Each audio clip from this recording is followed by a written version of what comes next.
રાજ્યના શ્રમ અને રોજગાર ઉદ્યોગ મંત્રી બળવંતસિંહ રાજપૂતે આજે વલસાડની આઈટીઆઈની મુલાકાત લીધી હતી. મુલાકાત દરમિયાન તેમને ખાસ કરીને કેટલીક વિદ્યાર્થીઓને ઉપયોગી ટિપ્સ આપી હતી અને ટિપ્સ દરમિયાન તેઓ રોજગારી મેળવી શકશે તેવી આશા પણ વ્યક્ત કરવામાં આવી હતી. અધિકારીગણ અને આઈટીઆઈ દ્વારા મંત્રીશ્રીનું સ્વાગત સન્માન કરવામાં આવ્યું હતું.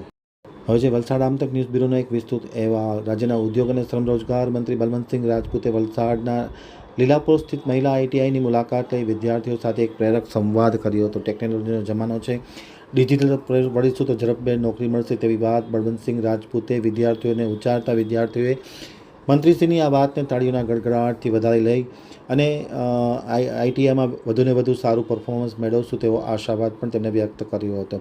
ઘર બેઠા રોજગારી મળી શકે તે માટે દીકરીઓને ડ્રોનનો કોર્સ શીખવા માટે મંત્રીએ અપીલ કરી હતી. વિદ્યાર્થીઓએ બનાવેલા વિવિધ પ્રોજેક્ટનું પણ મંત્રીશ્રીએ નિરીક્ષણ કરી તેમના હુનરને બિરદાવવામાં આવ્યું હતું.